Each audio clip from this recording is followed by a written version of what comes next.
Hello and welcome back to the Roottrees Are Dead, where I'm about to read about Elias Roottree. And the reason why I'm reading about Elias Roottree, if you're catching us now, is that this is not correct somehow. There aren't multiple Elias Roottrees, are there? There are multiple Elias Roottrees. I see. I bet you're just Elias Roottree, as I bet what was wrong. I did not pay attention to that. So we'll have to figure out which Elias Roottree this actually is, which is a funny problem to have, but what are you going to do? So we're going to still read that, though, just to see. Okay. A lot of this we've seen. Okay. Elias spent his time and energy cementing his reputation as a family man. He's quoted on the site as saying, "Blood is thicker than syrup, and any child linked by blood to me shall be linked by blood to my legacy." This is just not a great look for a candy company. I mean, if you're like a vampire, maybe. But I don't know about him. The site enthusiastically claims that he made good on that promise, but offers no additional details. We do have this hint about that he formed a Clancid Trust, whatever that is. A few more quotes from Elias from a book called Family Man, The Roottree Legacy. Okay, so let's remember to search that. By Bess Williams.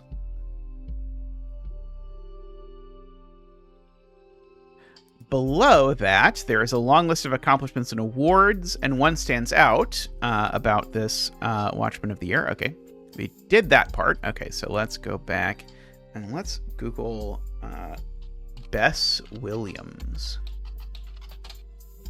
Was the author born in the late 1800s. She lived just outside of Miami and died tragically young in a major hurricane. Information about her or her book seems to have faded over time due to lack of interest. Very poorly received book. It's impossible to find a copy of the book today. Okay. Interesting. There's a public library as well. Oh, yeah. Okay, so yeah, we can actually maybe do this here. By Bess Williams. Okay,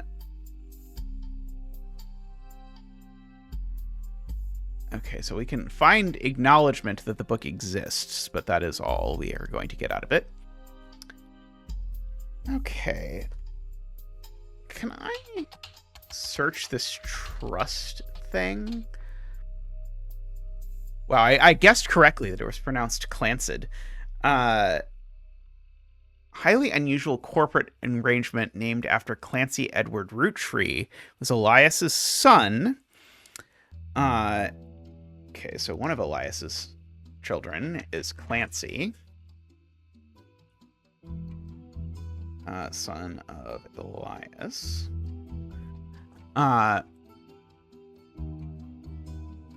The Roottree Candy Company's head lawyer at the time. Due to its unique nature, it's often brought up in online discussions about financial matters and inheritance as an oddity. The company mandates that a fixed percentage of its profits are split every quarter amongst bank accounts representing each direct relative of Elias and Gwyneth. An account is created for each blood relative at birth and first accessible when they reach 18.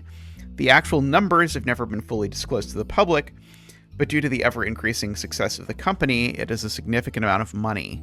The Clancid Trust is known for being essentially impossible to get around due to many checks and balances written into it.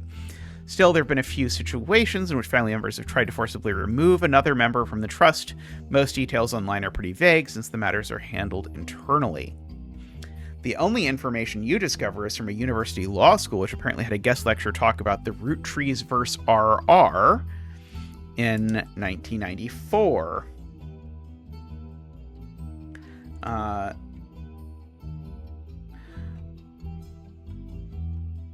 While looking into the Clancid Trust, you often find mentions of the 5-piece guarantee which went into effect at the time. Okay, well, that gives us a couple more things to search, and I think I can actually search it just by highlighting it.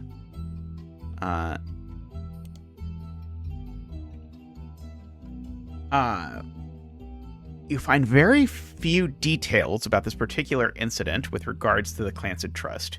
A student that attended the lecture about it wrote the following on a Legal Oddities website. From what you can tell, RR attempted unsuccessfully to remove a family member from the trust. It was said that RR attempted two arguments. First, the person in question was born out of wedlock, and second, they committed a significant crime against a fellow family member. Still, due to the ironclad wording of the Clancid Trust, it was impossible to remove any direct descendants of Elias without completely dissolving the trust. There's no additional information available online. Okay, what about the 5-piece guarantee? I probably should be highlighting stuff more. The combination of the Clancid Trust to ensure that Roottree... Okay, so in isolation, it is somewhat baffling. The yearly salary of Rootree's president was always locked to the price of a single pack of 5 pieces. When the 5-piece guarantee went into effect, this was 25 cents a year. Now it's closer to $4. Combined with the Clancid Trust, however, makes it a bit more sense. Elias wanted to ensure that only his direct relatives could afford to be president, and he knew that because their passive income was tied to the profits of the company, that they would have a vested interest in keeping the company as profitable and successful as possible. Whether or not this is smart or successful is widely debated. Okay, makes sense. Okay, what else do we have to search up? We do have our notable Roottree list. Where's our notable Roottree list? There we go. Okay. Gwen Roottree. Okay, yeah, so Elias and Gwyneth. Gwen, I don't think I know. Gwen Roottree. Let's search for that. Okay. You find some information on the website about old films that are not yet available on VHS. The site is not very well organized, and the search is broken, but you can get individual pages from your search. Gwen Roottree is a somewhat well-known actress who was active in the 1950s. She often appeared in tabloids, especially around the time of her highly publicized divorce. Her biggest role was the minor hit movie Guys Like Us. She left Hollywood after the flop of Christmas Mission. It's a widely circulating picture of Gwen from behind the scenes on one of her movies, which you've added to evidence. Did you know trivia? Gwen was the granddaughter of Elias Roottree, the founder of Roottree Candy. She couldn't have been named she shouldn't have been named Roottree, but her father took her famous mother's name, which is quite rare in those days. Okay, so I see. Okay, so let's go back to here. Okay, so we've got this. Okay, so this is Gwen. Okay, so let's look at the wall and see if we can... Okay, so this is a grandchild, so it should be this row.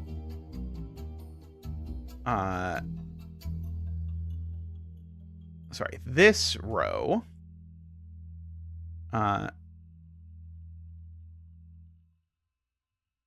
Okay, so... because of the fact that we mentioned that she got divorced and she's got a star on her, I think the only one that is here is this one. So I think this is Gwen.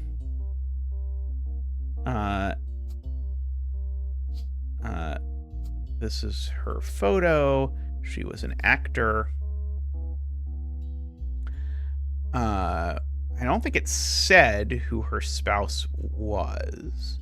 Okay, let's look at the other notable Roottrees, because I bet we can get more of those. Okay, because we've got... Let's see, Red Roottree. Yeah, we'll search for that. That's good.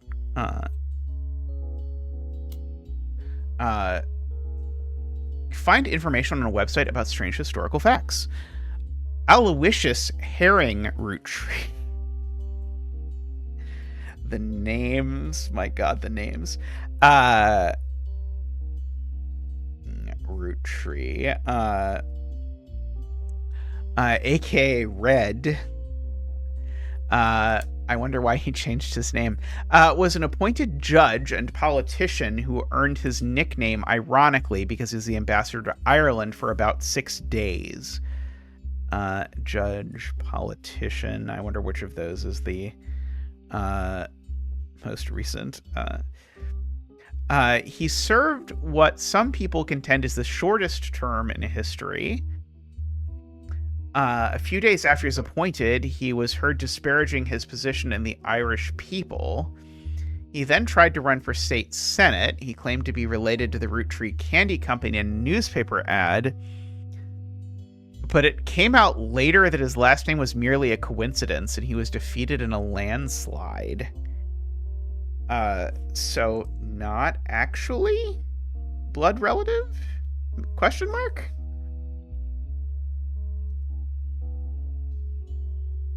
Okay. Oh,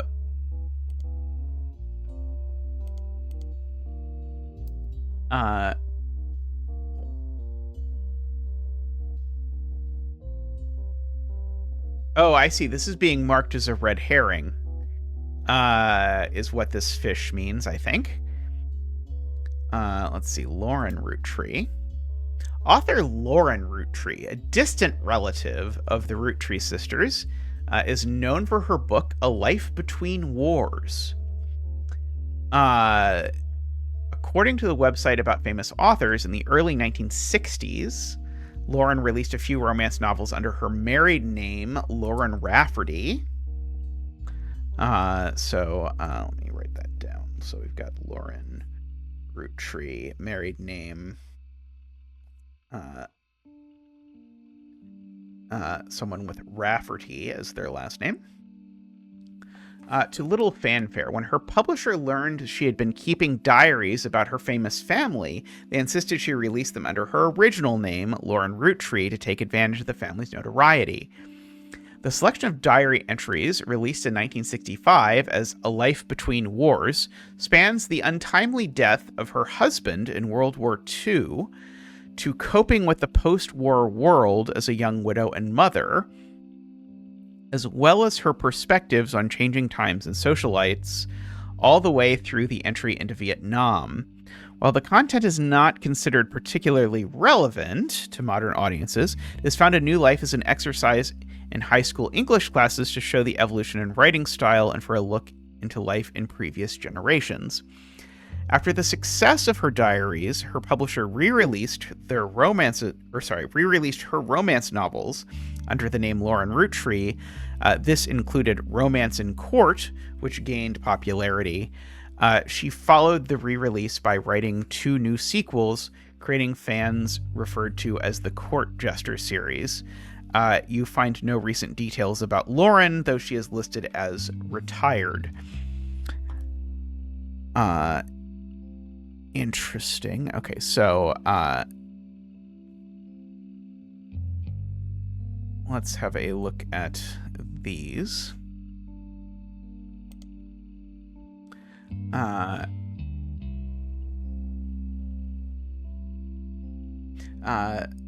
Romance in the Court is a book by Lauren Roottree. It is the first and most famous of a series of 3 books, often called the Court Jester series. All 3 books in the series are about different romances but told via the same narrator. You can probably surmise the narrator's profession. The 2 other books were called Return to Court and New Romance in Court. Searching for them online yields few results. The books had some popularity when they were re-released in the 1960s, but now they aren't in high demand. Okay, but then we have this A Life Between Wars.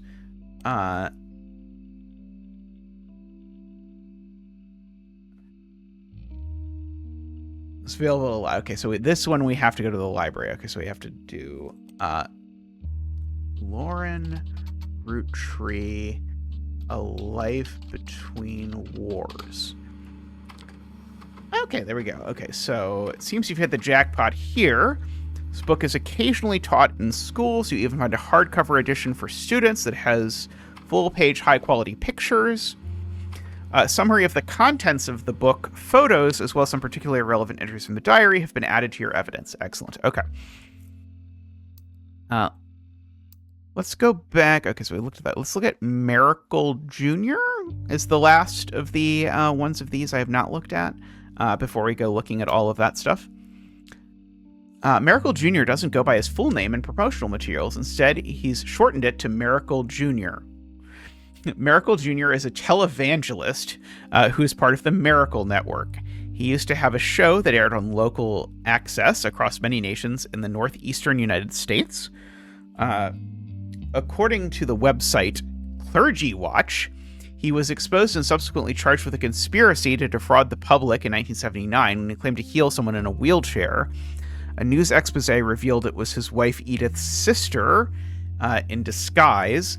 The author also mentions that Edith had a bit of a checkered past herself, but doesn't go on to clarify. He has since lost his television show and instead goes on tour across the southern United States, where he was not as well known before the scandal. Okay, so we've got Miracle Jr. And wife Edith. Okay, and so now let's look at the assorted things that we got out of the Life Between Wars. Okay, so here's some photos. Okay, let's look at the photos first. Lauren's diary contains some labeled pictures. This is the next generation. And I should just click all of these right now before I even... Apparently... Oh, there we go. An attempt to recapture the spirit of the Five Pieces photo with our generation. For old time's sake, we gathered on the warehouse floor. I wanted Eli to stand all the way to the left, since he looked a lot like Pop did in the old one.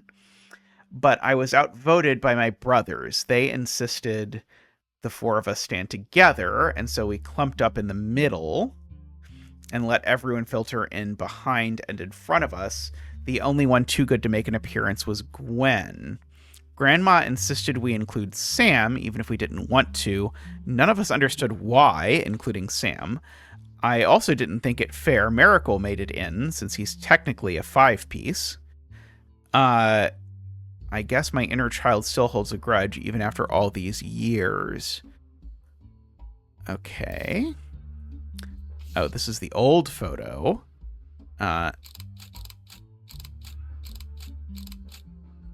Let's see. Lauren's diary contains some labeled photos. This is the Five Pieces. Picture was famous in our house. Pop even had it framed. That's him on the left. Taken in 1935 to celebrate the move to the new warehouse that Eli Jr. designed. Angie and I both wanted to be in the photo, since Miracle was in it, and the three of us were all about the same age. We were told only the Five Pieces, which really didn't go over well, to say the least. Eventually, I suppose, to stop the tantrums, they posed us in front of the camera with Mr. Modern, who was there with Aunt Gwendolyn. I found out years later they never even took a second photo. Oh, boy. Okay, so I'm guessing the 5 here is going to be that there's 5 of these. Yeah, okay. Lauren Roottree. Okay, the below notes are observations you made while skimming through Lauren Roottree's diary pages. The book was published in 1965. Okay, her husband is Jacob. Okay, so that's certainly a picture of her. And that's Jacob. Jacob died in the final months of World War II while Lauren was pregnant. This left her to raise her son Clark alone.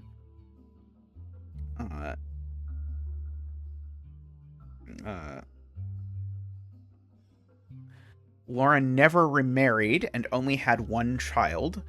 By skimming the pages of the diary, you glean the following information. She was the granddaughter of Elias and Elias and Gwyneth on her father's side. Her mother's family was called the Cossells, but she hardly ever mentions them. Her father, who she always refers to as Pop, was the head lawyer for the Roottrees Candy Company and helped write the legal document called the Clancid Trust. Okay, so this is so she is the daughter of Clancy.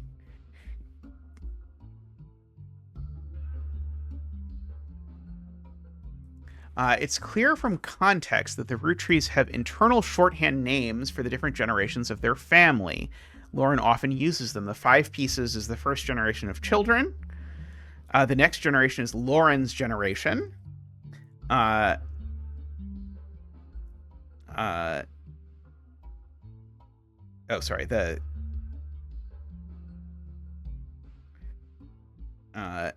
then the free spirits.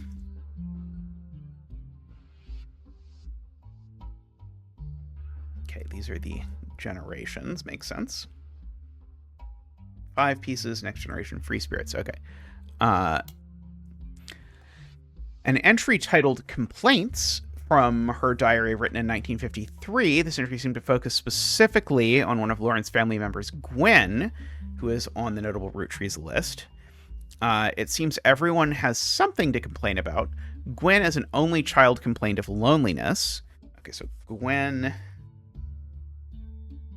What do I know about Gwen? Do I know who Gwen is? I feel like I searched it, didn't I? But I don't... I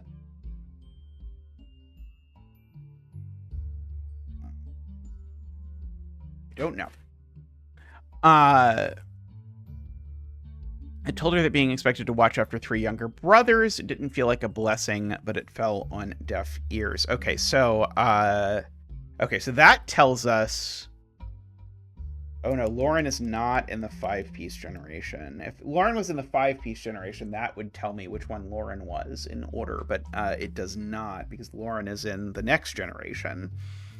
Let's see, but Lauren has 3 younger brothers. Okay, I'm going to take a quick look at the family tree and come back to this. Okay, so Lauren is in the next generation and has 3 younger brothers. So that's almost certainly going to be her. Yeah, this is her, because this is the only way that she can have 3 younger brothers. Okay, so this is Lauren. I kind of wish we could mark gender, by the way, on people, because it seems like keeping track of like information about brothers and sisters and that kind of thing. Okay, her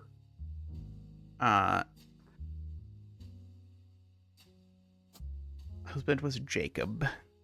She was an author. And we have a photo of her, but I'm going to have to pull this back up real quick to see which one is her. Okay, that one's her.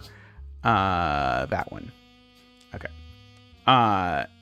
She only had 1 son, and their name was Clark. Oops, Clark. Yeah. I don't think I know anything about that yet. Okay. Okay, so her... Right, and we know her father was Clancy. I'm gonna guess it's this Clancy who is a lawyer. We know that he was a lawyer, but I'm not 100% sure that we know it's this Clancy and not the other Clancy, but I think it is. Okay, so let's go back here. Okay.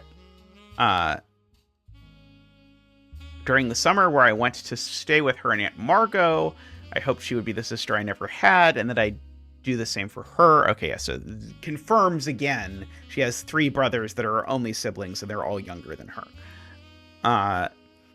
Which matches, okay. Even tried to dye my hair blonde to fit in with the 2 of them. What a mess, but she just complained. To her, I was the lucky cousin. Now she's off living the glamorous life while I'm stuck here with Clark. I must admit seeing her everywhere contributes to my unhappiness. Her visage stares at me even from my coffee table. She gets to be in starlit until... Let's see, I should probably search this in periodicals, right? Oh, maybe I have to Google it. Just because it's...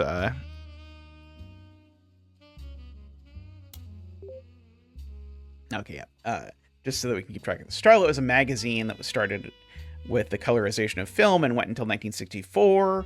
Jointly is a tabloid with a focus on famous actors and actresses. It didn't much go into any other aspects of film. Okay. And to tell tales of how she gallivants around the world, kissing the likes of Harrison Lane and Wild Bill Williams. Just in case.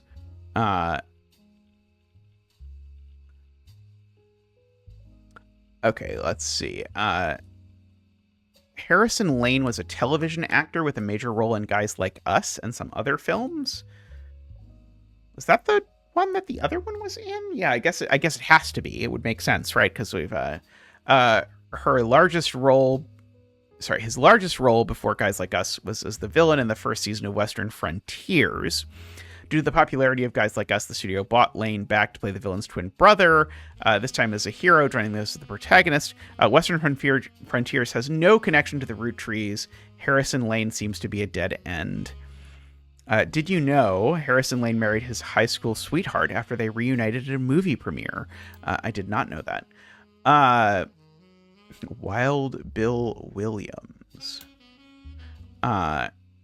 Wild Bill Williams was leading man of some non-notable movies in the 1950s. Some non-notable movies. I hope someday in my Wikipedia page I can be said to be associated with some non-notable maths. He appeared in an adventure movie called Fortune Favors the Grave, which is yet to be released for home audiences. You didn't find any additional information about that film. He was known for his good looks and off-screen romances, specifically with blondes. He was married 4 different times to 4 different actresses. There's a famous rumor that he even approached Marilyn Monroe at a party, and she was already aware of his reputation. Did you know he grew up in Paris, France, and returned there often? I'm going to guess we're not going to be able to do this. Nothing relevant. Okay. She's the first Roottree woman to be anything other than a housewife, and I am jealous. If I were not a single mother, could I make my own way in this world? This is Gwen we're talking about.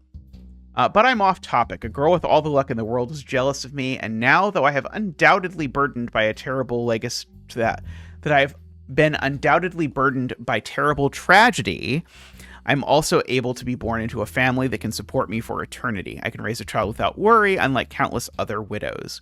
If any of them were to hear me complaining, they would rightfully scoff just like I do. Okay, an entry called Dynasty from her diary, written in 1958, focuses on the day her grandfather, Elias, announced that he would step down as the president of Roottree Candy Company in the meeting to determine his successor. I wish I had been a fly on the wall today. Clancy told me that everyone got quite heated. Granddad was furious none of his sons would take over as president, but that's what he gets for holding on to it so long. With architects, preachers, and lawyers, nobody's got time for candy. Okay, so this has got to be the people in the 5 Pieces generation. Generation occupations would be so the almost assuredly Miracle Jr. is in there, I'm guessing. Preacher, lawyer, right? Clancy is I'm not losing a generation, right? Yeah, Clancy is actually one of the original 5. Okay. So, with the 5 Pieces refusing to step up, yeah, okay, yeah, perfect. Yeah, they even say it. It came down to the next generations. Pop argued at length that the company should stay with our branch of the family, since we still have the Roottree name. I'm not even sure Clancy would have wanted it, but he's the one who was volunteered. I thought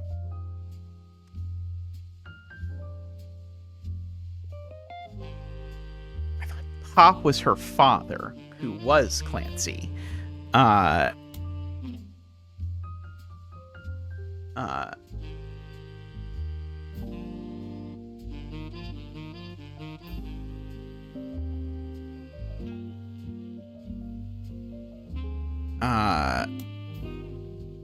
but there are 2 Clancys, so,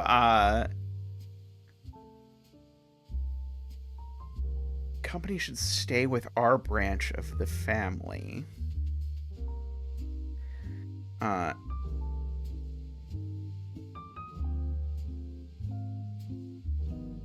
Instead, it ended up going to Zach, even though his surname doesn't match the candy. Okay, so President 2 was Zach, someone who was somewhere in the next generation. I'm not sure how that's relevant to running a company, but Granddad always very particular about views when it came to bloodlines. I asked Clancy if it ever came up that a woman could take over. After all, Angie is older than Zach.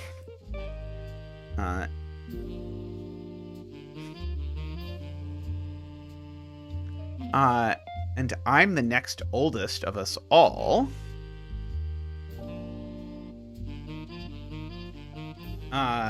But he just laughed. Okay, so we've got,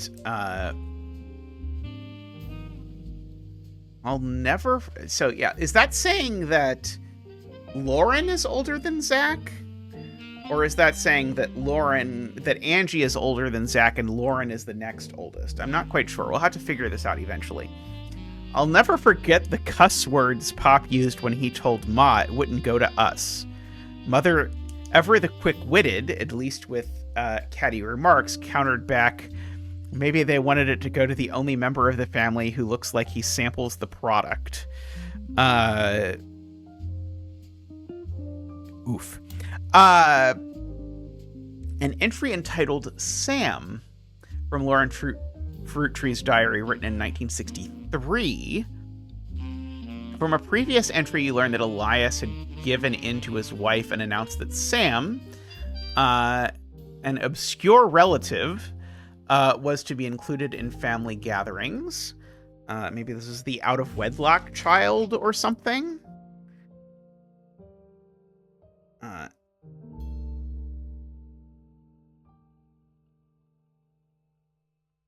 Gwyneth has been pushing to include Sam for quite some time. Why Sam? No, sorry, this is not it. It's why Sam? I have many distant relatives I've never met. After all, Granny had 2 sisters and Granddad had a brother or 2. But I was told to trim their branches from the family tree. So why is Sam special? Nothing adds up, and I'm not the only one to realize it.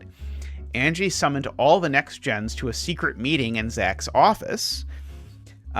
Gwen's in Paris, but the rest of us, including Miracle's boys, spent ages trying to unravel the mystery. I didn't understand Sam at Uncle Junior's wedding to Patsy last year. At the reception, when I asked who Sam was, Pop shushed me and said it was complicated.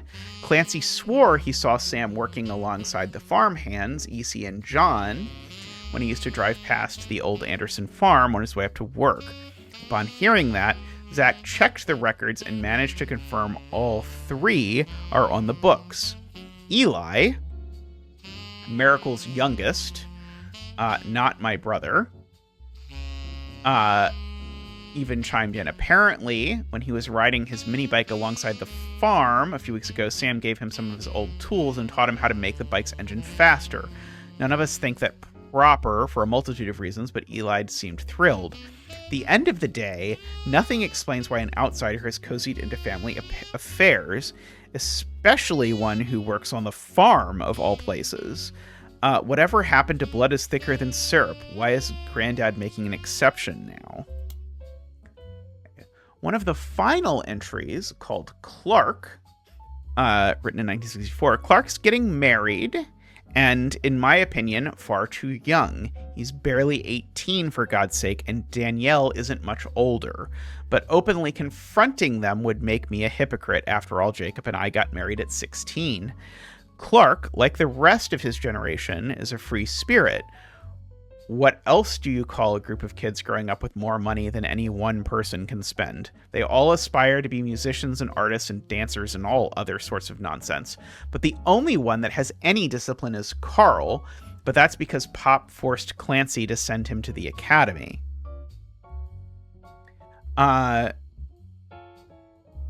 Wait, where is Carl? It's...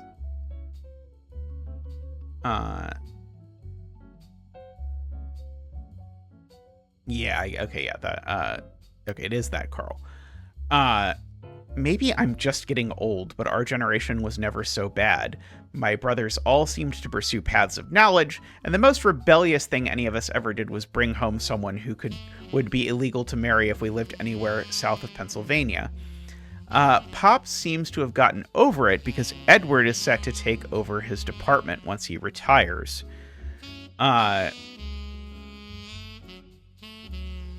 Okay, so Edward is going to be the next lawyer, I'm guessing?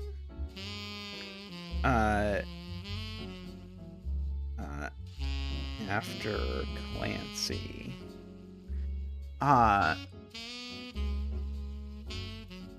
as for me, my first published book, Swashbuckle My Heart, is based on the pirate stories I used to invent with Jacob when we were walking in the woods after school.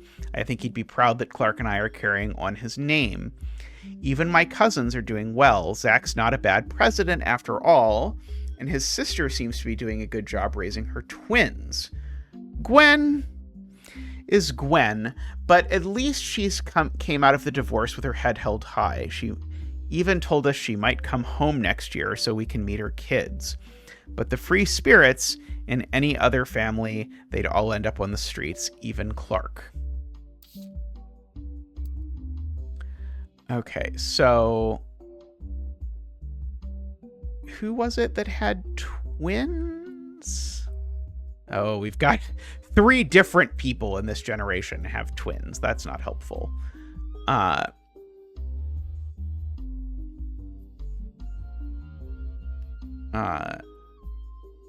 Okay, so which of these people? So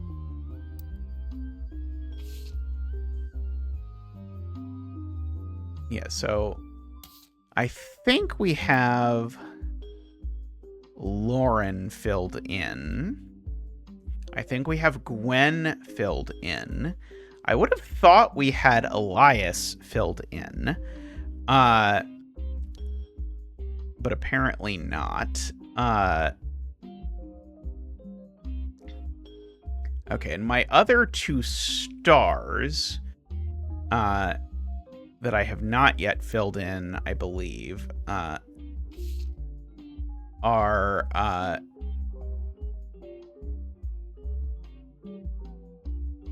Wait, why are there 2 more stars?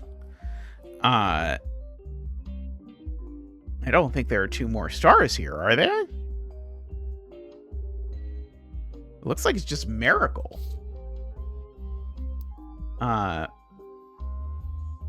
Maybe they're not claiming that I have all the stars.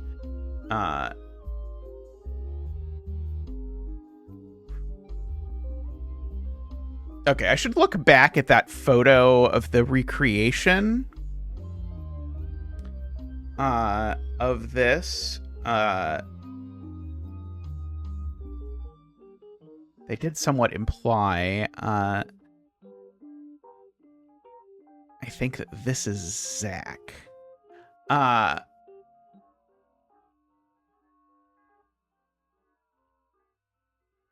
Okay, so Eli looked like Pop in the old one. Okay, so the 4, so Lauren is standing together with her brothers. Is this Lauren? Just so that we're... Let me look at the picture I have of Lauren and convince myself that that is also Lauren. Yeah, that looks like her. No, not that one. Yeah, I think that's Lauren. I wonder if I should mark, because I can probably actually mark. Oh, I can't actually mark multiple. Oh, this isn't where Lauren goes. Right, of course this isn't where Lauren goes. It's not even... I put this backwards. That's what happened. Lauren is the oldest. Not the youngest. Okay, so we can... Yeah, we'll redo that. We'll redo this picture for you. You were the author. Okay, yeah, the Miracle Jr. So that does get us the correct number of these things. Okay. Okay, good.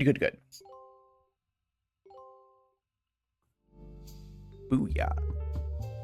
Oh, that's right, we get our little cutscene now. You're on a roll. I'll try to keep that momentum going. Carl's office was a mess, thanks to some burst pipes. Oh, wonderful. But I unearthed a photo from a 1970s Roottree reunion. I also found some important-looking papers. Excellent. We like that. You've traced 9 blood relatives so far. I'll have more to share after you find 9 more. Okay, probably that is a good place to call it for today's episode, I'm going to say, because I think I'm probably about to dive into this some more. I do, I guess, know that this guy is... This is now I have the right number of stars, so I can certainly fill in that I know that this is Mr. Miracle, but I'm going to guess that's not the name that is listed in here. Oh, it is, in fact, actually possibly the name that is... So yeah, so this is Miracle Jr. He was a preacher. I don't know what he looked like, though, I don't think. But anyway, so presumably that means that this is Miracle. Just to have this filled in. Because this was Miracle Jr. I don't know what he did or anything like that. But anyway, so in particular, by the way, I should also move this this over. This is Clark. And this is Jacob. Sorry, we will... There we go, that's Jacob.